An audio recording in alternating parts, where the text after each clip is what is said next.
Oh, yes, you're a member for St. George House. Thank you, Mr. Speaker. Mr. Speaker, I rise to add my contribution to the financial statements and budgetary proposals 2016 that were laid in this honorable House on Tuesday. But first, let me thank the good people of St. George South, of which I'm a son of the soil, for offering me this humbling opportunity to speak on their behalf in this honorable House. I also wish at the outset to congratulate the members on this side, especially the member for St. Michael Northeast, who delivered, in my view, an excellent presentation. And I'm sure the other members on this side would agree with me. But as I listened to the budgetary proposals on Tuesday and reflected on the journey of the Democratic Labour Party to this point, particularly their case for re-election in the 2013 general elections, I am mindful of a principle that I was trained in, coming up in the churches in Ellerton, whether it was the Pentecostal church at Farm Road, whether it was the Ellerton Gospel Hall, or whether it was the Pilgrim Holiness Church. These principles that I learned stayed with me, and I want to use this principle as the basis of to form the basis of my presentation this morning. And it says, "For what shall it profit a man if he shall gain the whole world and lose his soul?" And Mr. Speaker, there's no doubt if each and every one of us have been connected to the constituencies for which we represent, like I have been in St. George South. And even if you refuse to listen to the Barbados Labour Party and you judge the Democratic Labour Party by its own promises and pronouncement, and if you judge the Democratic Labour Party by its own fiscal policies and budgetary proposals, you will recognize that the Democratic Labour Party has lost its soul at the altar of political expediency. And Mr. Speaker, why I say that? When we look at the budgetary proposals, Mr. Speaker, it shows a lack of caring for the people of this country. They show a lack of prudence. They show a lack of sensitivity. And last but by no least, these proposals show a lack of discipline on behalf of the Democratic Labour Party. And Mr. Speaker, the people of St. George South are tired of the gamesmanship of this government. And they're living from paycheck to paycheck, Mr. Speaker. And we cannot see any light at the end of the tunnel under this Democratic Labour Party. And we're on the eve of the 50th anniversary. And we have a government who has lost its soul and who has lost its way. And no amount of appeal to the people of this country, referencing the past glory days of the Democratic Labour Party, you can rid yourself of the reality that this government, not you can rid yourself, you can assure yourself of the reality that this government has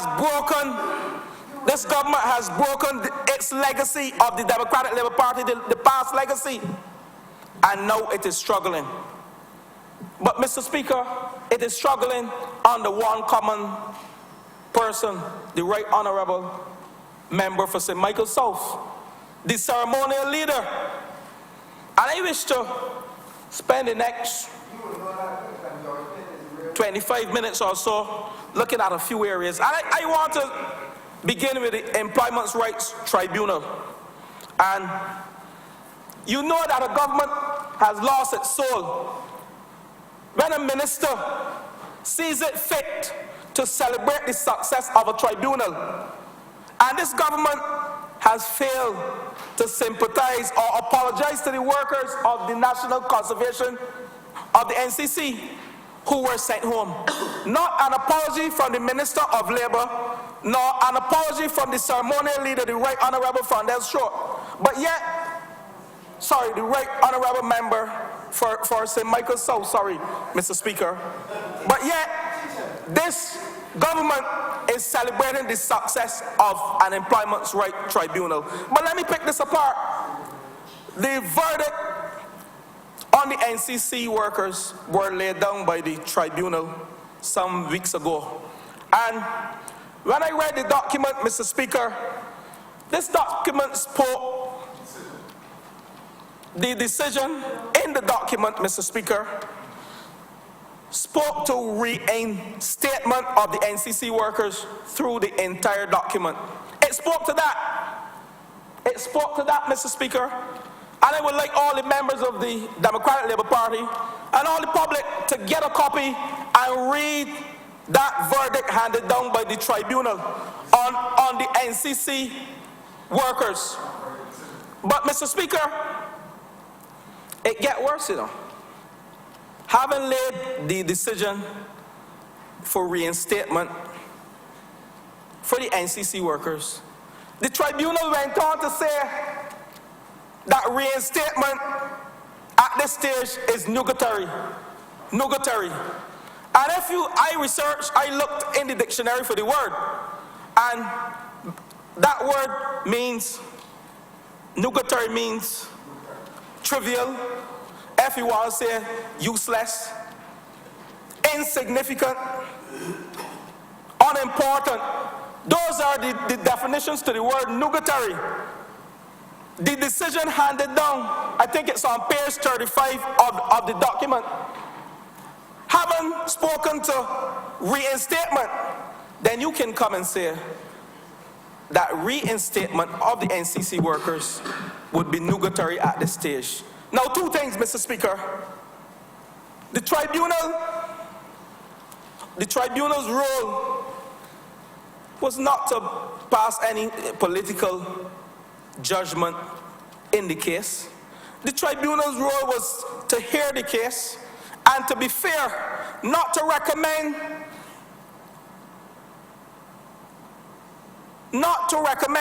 reinstatement. The tribunal's role, according to the Employment Rights Act, there is a section that speaks to the tribunal handing down a verdict, and then the government deciding whether the reinstatement should be implemented or not. But the tribunal saw it fit to do everything. They argue reinstatement, and then the tribunal said that reinstatement is nugatory at this stage. No, Mr. Speaker, we recognize that the decision of the tribunal was a political decision and not a judicial decision. It was in favor of the Democratic Labour Party, Mr. Speaker. Those NCC workers,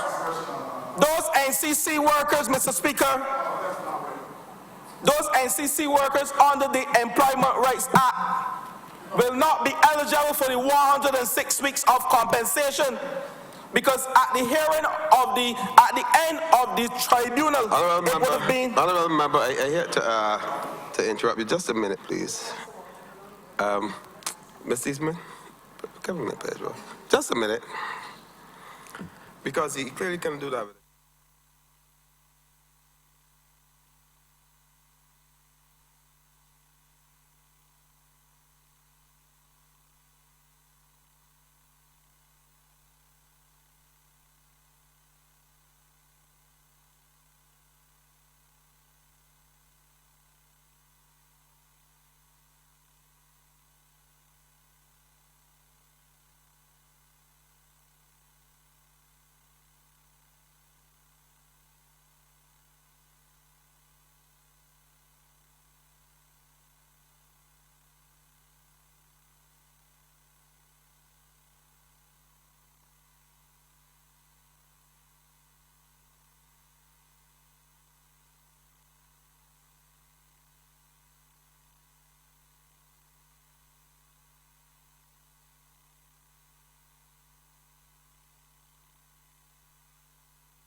Honourable Member, let me refer you to the rule, Standing Order 28.9.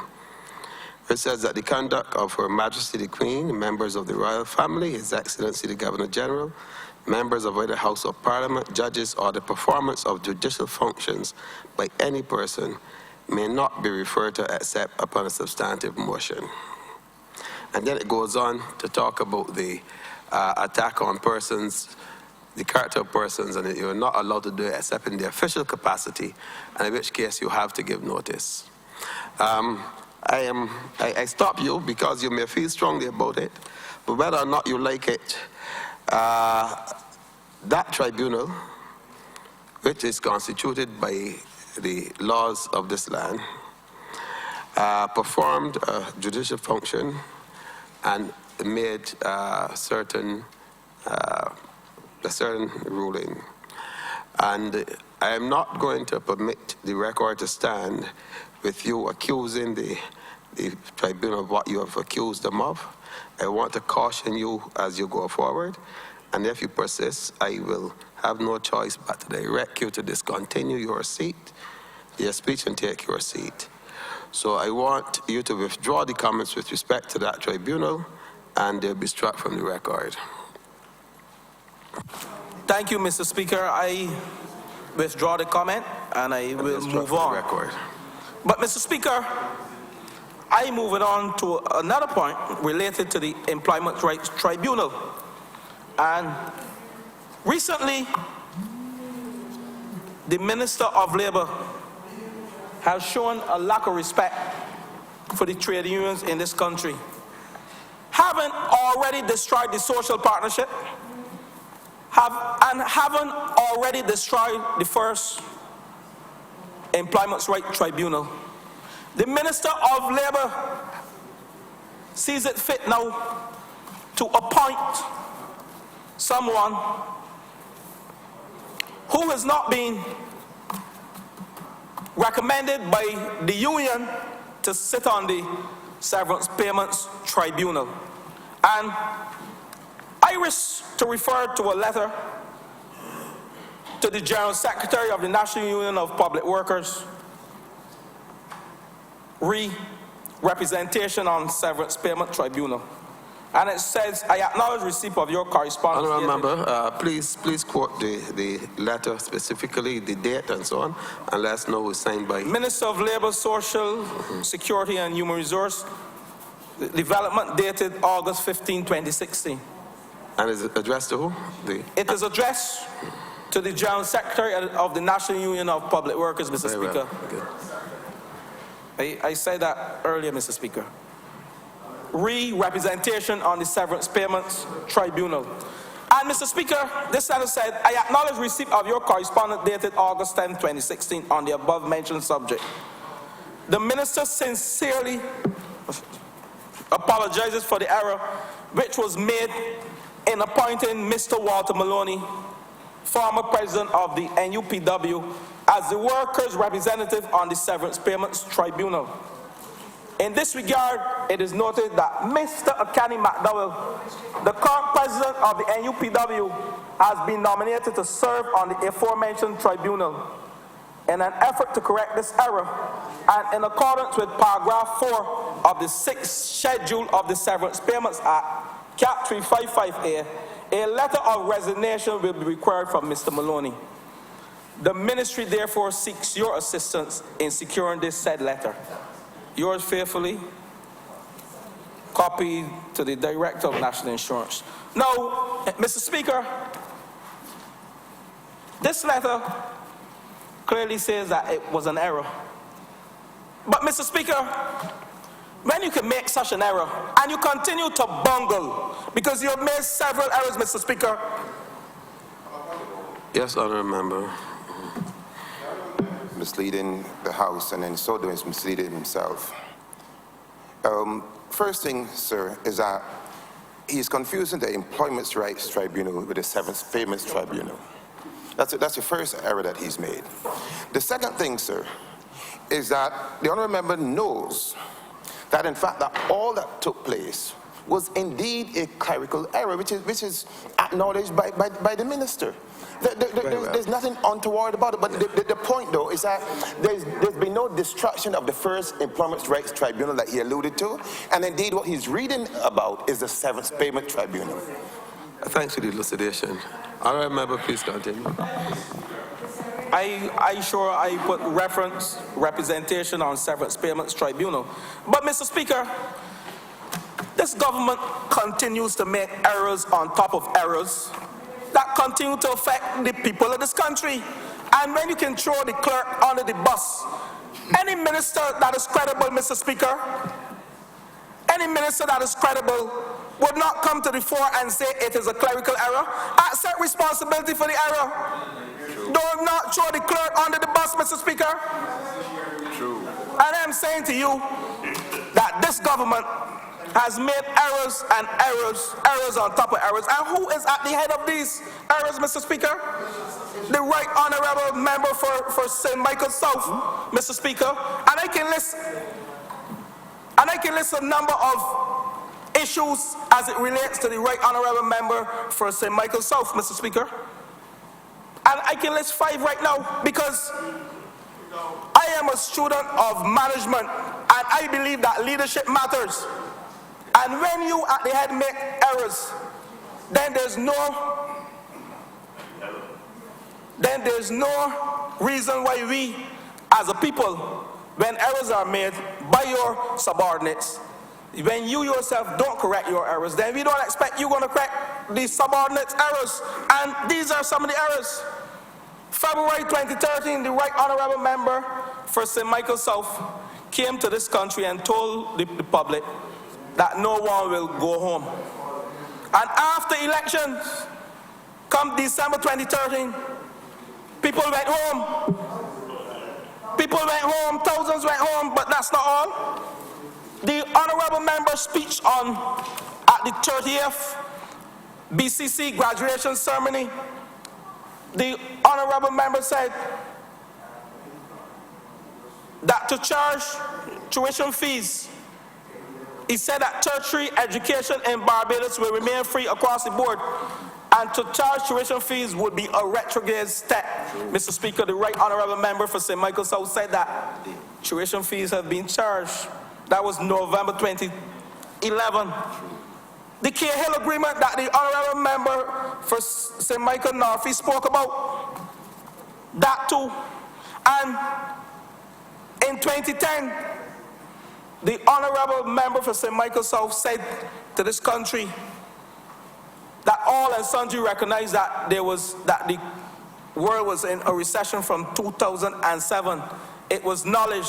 But yet, the Right Honourable Member for St. Michael South offered the civil servants manna from heaven.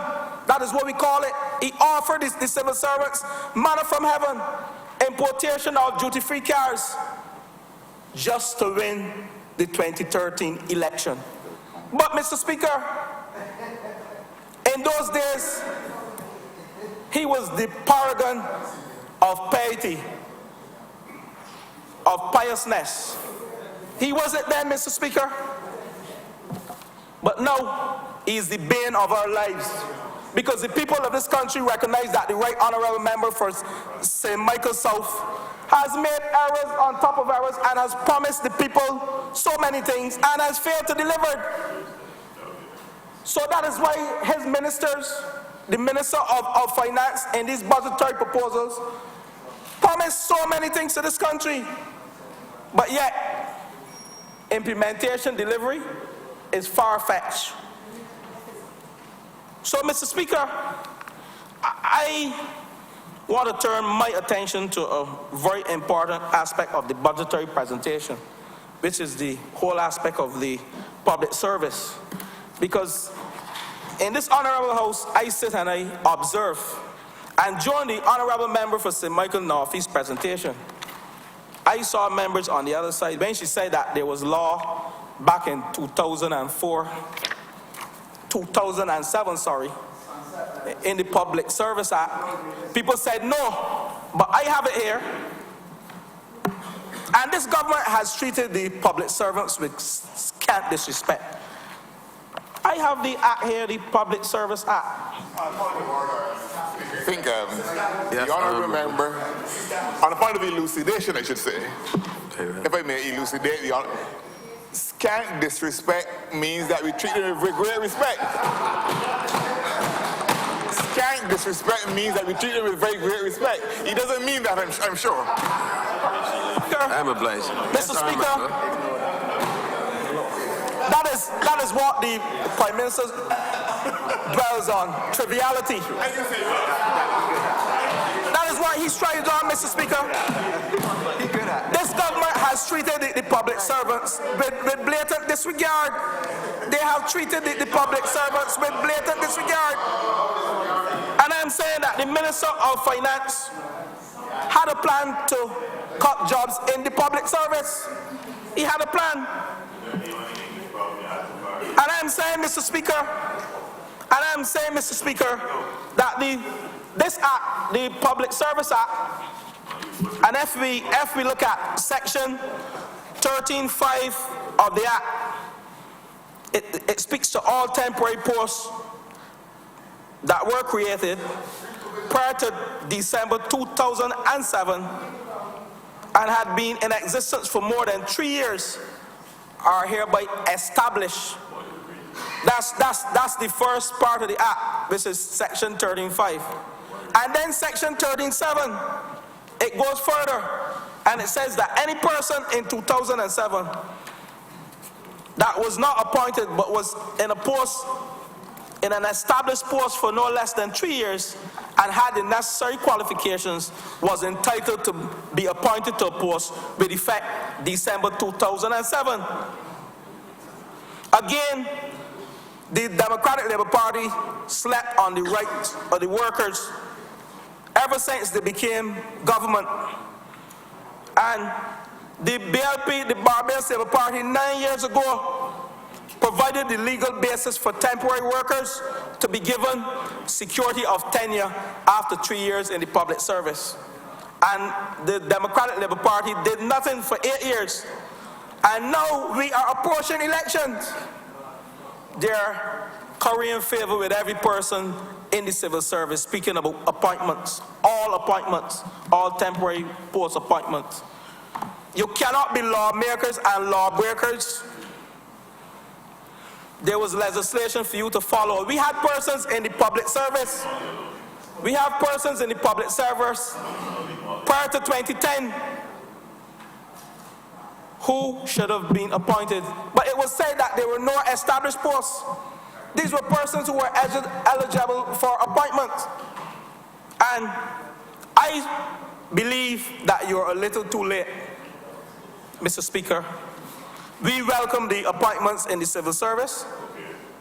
That was our intention when this law was enacted. True. That was the Barbados Labour Party intention. But, Mr. Speaker, we have more temporary workers than established posts in the civil service. And the Right Honourable Member and his team, they have given the IMF the assurance that they will not increase the numbers in the civil service. So I am yet to see how this will be done, how all these posts will be appointed, having said that you will not be increasing the numbers in the civil service. And a prime example, in the statistical department, you have 23 clerical officers. 23 clerical officers. And the restructuring study would have showed that you need only 10 clerical officers. So are you going to appoint the other 13 clerical officers? Mr. Speaker, this is a problem. I am yet to see how it will be done. And I am one who will support the appointments. But I think that the Democratic Labour Party, having failed to address this back in 2010, they have now compounded the problem. And we, as the Barbados Labour Party, we are watching you like a hawk. We are watching the Democratic Labour Party like a hawk. Because we hope that these appointments are not engineered to only appoint Democratic Labour Party supporters. We hope that fairness and justice will be served in these in these appointments. But, Mr. Speaker, Not like you. let me move on to the Unemployment Training Fund. The Unemployment Training Fund, Mr. Speaker, when we look at the budgetary proposals, I am one who strongly believes, and members on this side, that the Democratic Labour Party, in its budgetary proposals, they have articulated nothing as it relates to the jobless people in this country. And this government has not gone on the attack to address unemployment problem. Rather than that, they have taxed the poor people of this country more and more. And we are talking about duty-free zones and extending geographical special development areas. Honourable member, you have 5 minutes. But I have not heard anything in the budgetary proposals to address unemployment among the youth in this country. Where are the employment opportunities for the young people who are leaving the university, who are leaving BCC, who are leaving Samuel Jackman Prescott Polytechnic? Where are the employment opportunities in these budgetary proposals to address this? Mr. Speaker, why are we not building out the vocational training board capacity and capability? These are things that would attract young people. We are not hearing anything about a Silicon Valley and an IT hub, but yet we have budgetary proposals here. We have budgetary proposals here that are not conducive for creating employment in this country. And Mr. Speaker, I also wish to speak to the whole aspect of the retooling fund, because we sent home, the Democratic Labour Party sent home 3,000 workers, and there was a retooling or retraining fund allocated $10 million, and they spent 550,000. So the balance in this fund is 9.45 million, which they have now turned over to the student revolving loan fund to cater to loans for students. Well, just a few things. Firstly, this $5 million may be insufficient to address the demands of the student revolving loan fund. In addition to that,